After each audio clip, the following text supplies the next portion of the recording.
กวังก้านเหลืองครับจังหวัดลพบุรีครับเดี๋ยวเราไปเล่นน้ำกันครับ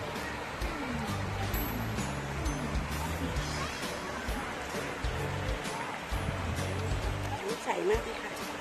น้ำใสทีเดียวสดชื่นค่ะสดชื่นเดี๋ยวพี่จำไปเล่นน้ำนี่คุณพ่อพี่จำเล่นน้ำก่อน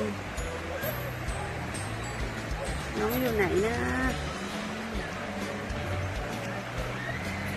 น้องอยู่นี่ค่ะน้องอยู่นี่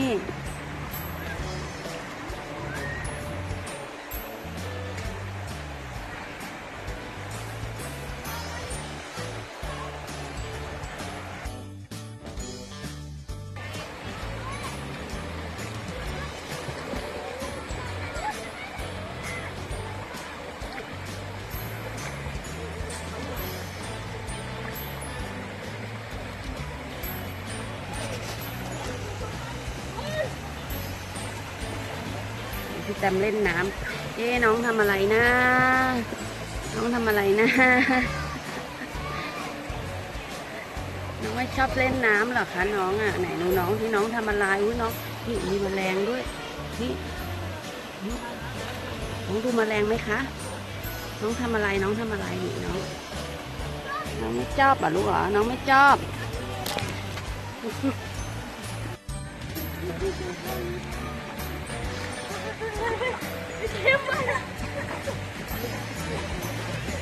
ไม่ไหวแล้วพี่จับมาไม่ไหวแล้วจับมาไม่ไหวแล้ว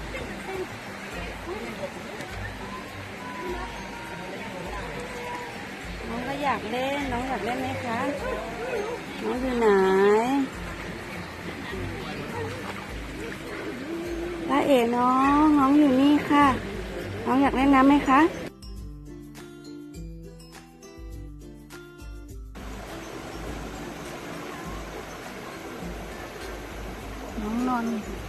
น้องนอนหลับเหรอคะฟังเสียงน้ำตกแล้วก็เลยหลับค่ะดูสิคะดูน้ำตกกันดีกว่าปล่อยให้น้องหลับก่อนนะน้องง่วง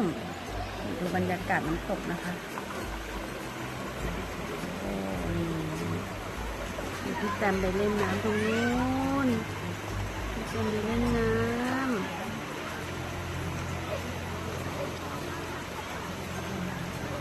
เล่นน้ำ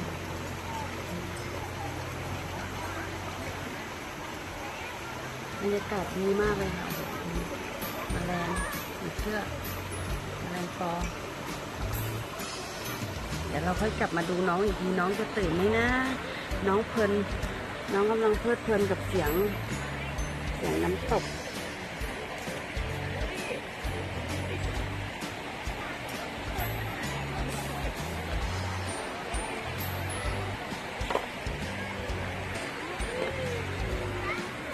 ดูสิน้องตื่นหรือยังนะพี่เต้นน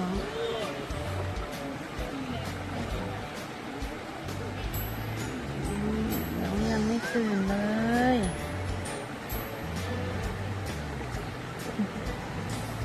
ง่วงค่ะอิ่มนอนหลับ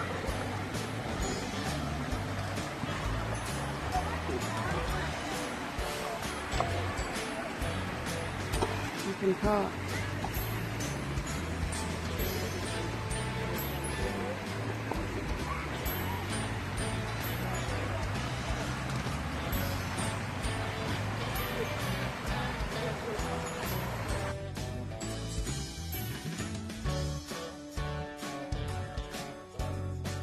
แข่งกันค่ะแข่งกันพ่อลูกเอาแล้วคุณพ่อมาแล้วคุณพ่อมานำลูกไม่ตามพ่อเลยแพ้พี่จำแพ้3 ขวบเล่นกันค่ะวันนี้กุ้ยช่ายมาเที่ยวน้ำตกนะคะไม่ได้เอาชุดมาเลยกุ้ยช่ายชอบ